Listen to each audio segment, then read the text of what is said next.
Et bonjour à tous, bienvenue sur la chaîne des petits rôdeurs, je suis Eradros et aujourd'hui je vais vous parler d'une annonce qui a été faite sur le site de Warhammer Community, une annonce concernant MESBG évidemment, le reveal de 3 nouveaux Battlehost. Eh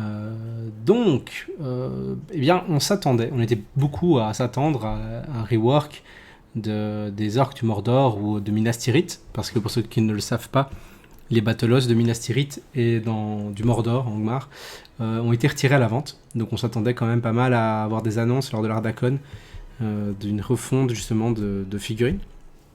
Alors c'est pas enterré, ça va peut-être arriver, mais du coup il y a quand même une annonce qui a été faite concernant 3 nouveaux Battlehost. Un pour le Rohan, un pour Mirkwood et un pour Dol Guldur. Alors, on va les passer en revue, on va regarder un petit peu ce qui est intéressant ou pas.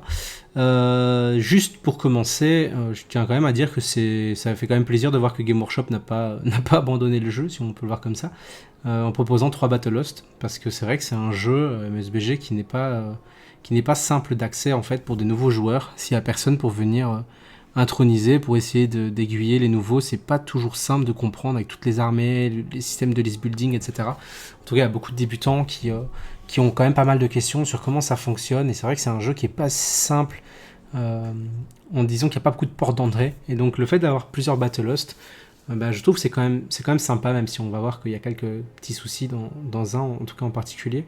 Mais donc ça nous fait actuellement 4 Battlehost, donc le Rohan, Mirkwood, Dol Guldur et Isengard qui n'est toujours pas retiré. S'il y a un rework pour Minas Tirith et le Mordor, on aura du coup 6 Battlehost plus une boîte de base. C'est quand même vraiment ok pour débuter le jeu. Donc tout de suite, on va commencer avec le Battlehost du Rohan. Alors on va partir sur une théorie qui est que le Battlehost va garder le prix du Battlehost. Donc c'est-à-dire 72€. Maintenant, moi je verrais bien le prix monter à 80, ça me choquerait pas, je vais expliquer pourquoi. Dont déjà des gens grincer des dents, mais parce que ce Battlehost du Rohan, qui est très bien, parce que c'est en soi que des nouvelles figurines resculptées. Donc ce sont les nouveaux cavaliers du Rohan, les nouveaux guerriers du Rohan et Théoden à pied à cheval. Donc on a un héros à 31€, une boîte de guerrier à 42€ et une boîte de cavalier à 42€, en sachant que c'est que des nouvelles sculptures. Donc vraiment, pour se lancer dans le Rohan, c'est vraiment une super boîte, parce que c'est les nouvelles figurines déjà. Et ensuite, parce que finalement, Théoden, c'est quand même pas le héros le plus compétitif. Par contre, il va permettre de jouer pas mal d'armées, comme par exemple les cavaliers de Théoden, aussi le défenseur du gouffre de Helm. Il est totalement jouable en armée du Rohan et dans d'autres armées comme Rideout. Donc voilà, c'est pas évidemment pas la figurine la plus compétitive, mais elle est totalement jouable et on la voit encore parfois sur les tables, dans les tournois notamment. Et en game casu fun à la maison, c'est vraiment ok. Donc la Battle Host c'est sympa, surtout si vous voulez acquérir les figurines pour un prix réduit, parce que comme on disait, on part sur une théorie qui serait que la Battle Host reste à 72€, 80€. Plus ça serait quand même un peu compliqué, mais toujours est-il que si la Battle Host reste à 72€, ça nous ferait quand même une belle réduction, parce que on est tout de même à du 42€ par pack. Donc on est à une réduction de 43€. Donc ça veut dire qu'on a 31€ pour le héros et 42€ pour chaque unité. Ça fait 115€ de figurines et on la paierait 72€. Ça fait qu'on aurait une réduction de 43. Donc il y a la boîte de guerrier ou la boîte de cavalier que vous ne payez pas en prenant ce pack. Bon, évidemment, si Théoden vous l'avez déjà, ce qui est sûrement le cas de beaucoup de joueurs du rang, c'est pas super intéressant. Donc ça c'est un peu le pépin avec ces héros. Mais si vous l'avez pas, c'est top pour commencer, en tout cas pour les débutants. C'est vraiment une super boîte, en tout cas si le prix reste le même. Alors la Battlehost de Mirkwood, c'est celle qui m'a fait le plus réagir en interne dans notre club local. Parce que je trouve ça super dommage. Les Palace Guards, c'est les soldats en doré. Alors ils sont super beaux, c'est en plus des guerriers en plastique, comme toutes les figurines des Battlehost, c'est que du plastique, pas de figurines en résine, en métal. Parce qu'en fait les Palace Guard, vous n'allez pas en jouer énormément, notamment parce qu'ils synergisent avec Thranduil. On pourra remarquer dans le Battlehost que vous avez Legolas Toriel et pas Thranduil, donc ce serait plutôt vraiment une boîte pour jouer Ranger de Mirkwood au final. Le problème c'est qu'en fait vous allez avoir la même réduction de 43€ en achetant cette boîte. Ça veut dire que Toriel et Legolas ensemble sont à 31€, et les deux boîtes de guerriers, donc de Mirkwood et de Palace Guard, sont à 42€ chacun. En achetant cette boîte, vous allez économiser 43€. Toujours si, évidemment, les les Battle Loss restent à 72 euros. Après, je vois pas pourquoi ils augmenteraient. C'est les mêmes filles que celles de Minas Tirith, etc. Enfin, elles n'ont pas plus de valeur en termes de boîte. Mais donc, voilà, les Palace Guard, vous n'allez pas en faire grand-chose. Honnêtement, vous allez en jouer des lanciers, peut-être 1-3. Les plus belliqueux vont en jouer peut-être 6 maximum, mais honnêtement, j'ai du mal à le croire. Parce qu'en fait, ça a 3 pouces de 30 d'huile, ils gagnent plus 1 en fight value. Donc, ils vont passer combat 6 en français. Mais ça reste à 3 pouces de 30 d'huile.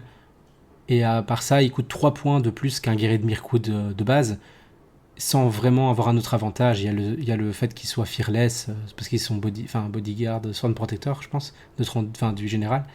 Mais les elfes ont un courage de 5, donc pour 3 points, ça vaut pas le coup. Donc voilà, le fait d'avoir dans cette boîte 20 Palace Guard, au pire pour faire de la conversion, hein, vous coupez les têtes des Palace Guard et vous les remplacez par des têtes d'elfes de base ou de guerriers de Mirkwood ou ce genre de choses pour en faire des guerriers. Ça c'est ok, hein, et vous les peignez en gris, pas en doré. Et comme ça vous avez vos guerriers de Mirkwood que vous ne devez pas acheter en résine à un prix vraiment inabordable. Hein. Les 12 guerriers de Mirkwood, je pense qu'on frôle les 70 euros. Donc voilà, très déçu hein, pour la Battle Lost parce que je trouve que Mirkwood c'est vraiment all de 30 d'huile, c'est une chouette armée. Mais là, vous avez des Palace Guard voilà, qui se jouent avec 30 d'huile et vous n'avez pas de 30 d'huile dans la boîte. Bon, on sait pourquoi, c'est parce qu'évidemment, les deux héros sont en plastique et 30 d'huile n'est pas en plastique, il me semble qu'il est en résine. Donc vous ne l'aurez d'office pas. Donc voilà, on se questionnera à la fin, mais je pense vraiment que cette Battle Lost n'a pas vraiment d'intérêt. Parce que si l'idée c'est de faire une économie d'argent, mais en fait vous allez économiser le prix des Palace Guard que finalement vous n'avez pas joué, donc quel intérêt? Autant acheter du coup les Golas et Toriel et les Mirkwood Ranger. Et en fait, ça revient au même prix. Donc voilà. Dol Guldur. Alors, Dol Guldur, c'est marrant parce que c'est un peu comme le Mordor Battlehost, qui était en fait un peu un Angmar Battlehost, et pas vraiment un Mordor Battlehost. Et bien ici, on a Dol Guldur Battlehost. À savoir que c'est pas du tout une armée jouable en Dol Guldur. Parce que, donc en Necromancer ou en Pit of Dol Guldur, parce que Bolg est pas jouable dans ces listes. Donc c'est plutôt en fait une Battlehost pour jouer Hunter d'Azog. À la limite Légion d'Azog. Pourquoi? Parce que vous avez les Hunters et vous avez Bolg évidemment, donc ce sont les seuls figurines jouables. On a la même configuration, hein, donc on a ici les Hunters sur Warg et les Hunters à pied qui sont à 42 euros la boîte, et on a un Bolg 31 euros. Donc encore une fois, c'est que du plastique. Ça par contre, je trouve que c'est vraiment une chouette Battle Lost. J'ai personnellement joué Hunter d'Azog en petit format et même en plus haut format. On va dire que ça performe quand même vraiment mieux en moins de 700 points. Avec d'autres héros que Bolg, notamment. Mais c'est vraiment jouable, c'est vraiment ok. Je trouve ça dommage parce que je sais qu'il y a beaucoup de joueurs qui boudent l'armée parce qu'elle est différente de celle qu'on avait en V6. Alors que c'est vraiment très bien. On peut jouer une horde de petits guerriers qui vont avoir des améliorations en termes de combat lorsque vous chargez. Vous pouvez jouer en escarmouche avec un système comme ça où vous pouvez vous faire charger et puis contre-charger pour booster le nombre de dés de duel que vous pouvez jouer. Donc c'est vraiment ok, beaucoup d'archers. Donc c'est vraiment une armée que moi je continuerai à jouer en tout cas. Donc j'apprécie particulièrement. C'est pas la plus compétitive, c'est sûr, mais c'est plaisant. Et en moins de 700 points, franchement, vous pouvez quand même aller chercher beaucoup d'armées. Bolg, très chouette héros. Alors c'est pas le top méta, hein, même si son profil il est excellent. Ça peut être très drôle à jouer avec un système un peu RPG où plus vous avez tué de figurines, plus il va devenir puissant. Ça c'est très chouette à jouer. Donc moi je recommande ce Battle Lost. Si vous avez envie de jouer un peu d'Hunter ou en fun sur de Légion d'Azog, franchement allez-y. En sachant que les bonus des Hunter ils ne se limitent pas au Hunter d'Azog, hein, c'est le bonus en charge, c'est dans toutes les listes. Donc pourquoi pas aller plus loin et le jouer en Légion d'Azog. Comme je le disais, ça sera pas le plus méta que vous allez pouvoir faire, mais franchement, ça peut faire des belles surprises. Donc, qu'est-ce qu'on apprend ensuite par rapport à ça? C'est que les règles gratuites seront ajoutées en téléchargement pour chacune d'entre elles. Alors, j'ai beaucoup réfléchi. Au début, je me suis dit, oui, d'accord, donc en fait, on aura les règles d'armée pour jouer chaque Battle Lost. Bon, ça, rien d'anormal, en fait. Ils vous vendent des figurines, vous avez les règles. Mais ils indiquent quand même que c'est au téléchargement. Du coup, est-ce que Game Workshop va commencer à rentrer dans un système un peu comme on voit avec Combat Patrol ou Spearhead, ce genre de choses, pour permettre aux joueurs de jouer leur Battle Lost contre d'autres Battle Lost par exemple. Donc on aurait des systèmes de bataille entre Battle Lost, et donc ce qui voudrait dire qu'on arriverait à avoir plus de Battle Lost possible. Par exemple du Battle Lost de Tror ou ce genre de choses. Bon, il n'y a pas de héros en plastique, donc malheureusement ça me semble compromis, mais laissons-nous imaginer. Je trouve ça super intéressant, parce qu'en l'état, en soi, votre Battle Lost, vous pouvez pas le jouer. Vous pouvez pas le jouer, en tout cas pas en entier. Parce que Bolg, même s'il était héros de légende, il peut avoir que 18 figurines avec lui. Or là, vous avez 24 guerriers plus 6 chevaucheurs. Pareil pour Toriel et Legolas, même s'ils peuvent tous les deux avoir 15 figurines, eh bien, les gardes du palais, comme il n'y a que Legolas qui peut diriger des gardes du palais, il ne pourrait en avoir que 15 avec lui. Et vous en avez 20 et 24 rangers, donc c'est pas, ou 20 rangers. Donc c'est pas possible. Du coup, est-ce qu'ils vont nous sortir des petites règles maison pour pouvoir jouer les Battle Lost complets pour justement les débutants? En plus, il y aura une update des règles rapides, le guide des règles rapides. Donc franchement, j'ai l'impression que GW a une bonne attitude, en tout cas dans la vente de ceci. C'est clairement pas à attribuer à des joueurs vétérans, des joueurs compétitifs. C'est vraiment pas le public ciblé par ces Battle Lost. Là, je pense vraiment que GW ouvre la porte à des nouveaux joueurs, à des personnes qui veulent se lancer dans le jeu. Et je pense même, parce que j'ai essayé déjà de réfléchir à comment faire pour créer du contenu pour justement des nouveaux joueurs, et je dois avouer que c'est quand même pas simple. Il y a beaucoup de règles. En tout cas, le jeu n'est pas complexe en soi, on est entre nous qui connaissons le jeu, mais c'est vrai que pour un nouveau joueur, c'est quand même pas mal de choses à assimiler. Beaucoup de héros, beaucoup de règles, beaucoup d'interactions. Donc c'est vrai que ça, quand on se pose devant la feuille, quand on l'a en tête, c'est simple, et quand on se pose devant la feuille, ça peut être assez immense.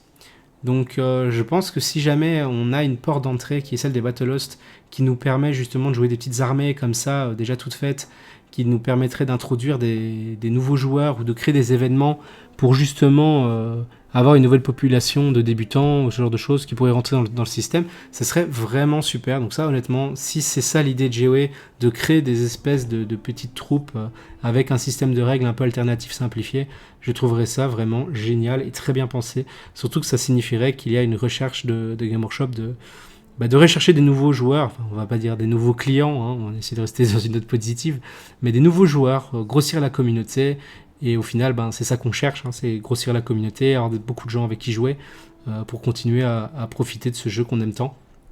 Donc voilà, écoutez, je sais pas ce que vous en pensez, je vous avoue que moi, j'ai été déçu, parce que je m'attendais vraiment à autre chose, en tout cas en première vue, j'ai été déçu.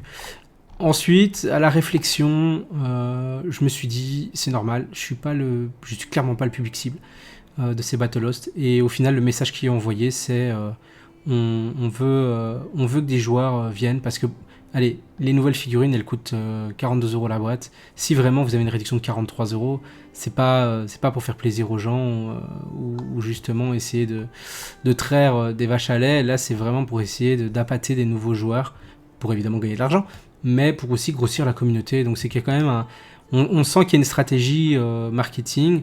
Il y a des nouveaux films qui vont sortir fin 2027, on sait qu'il y a la chasse de Gollum, donc peut-être aussi une refonte chez Mirkwood, les guerriers de Mirkwood, etc. Donc, allez, moi je pense qu'on est sur une vague positive pour les prochaines années, et en tout cas, je pense que ce sera la première pierre pour, je l'espère, un renouveau, que ce soit au niveau de la communauté et dans l'esprit de GOE par rapport au jeu. Donc voilà, ça c'était ma note d'espoir et de positivisme. N'hésitez pas à dire en commentaire qu'est-ce que vous en pensez, si vous trouvez ça chouette, si ça vous donne envie de booster des copains à se lancer dans le jeu ou pas, à initier des gens. Et n'hésitez pas à vous abonner, lâcher un petit like, ça fait plaisir.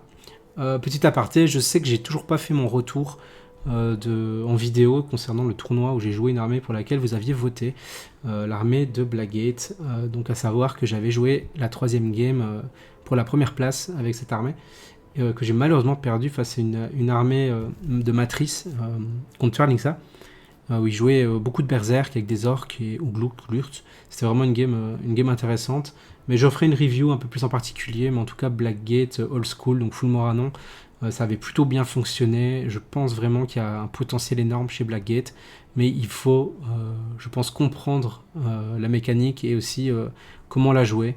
Mais ça, j'essaierai de revenir dessus, en tout cas avec mon approche et ma vision de la liste, parce que je sais qu'il y a beaucoup de gens qui partagent pas la même que la mienne. Donc voilà. Et écoutez, je vous souhaite une très bonne journée. J'espère qu'on aura des reveals très prochainement. Alors il y a eu des commentaires de Game Workshop qui indiquaient qu'on devrait attendre, mais qu'on allait bientôt prochainement, qui peut durer des mois, on le sait, hein, mais des nouvelles des prochains Battleos ou en tout cas des refontes. Voilà, je vous souhaite une bonne soirée. Salut.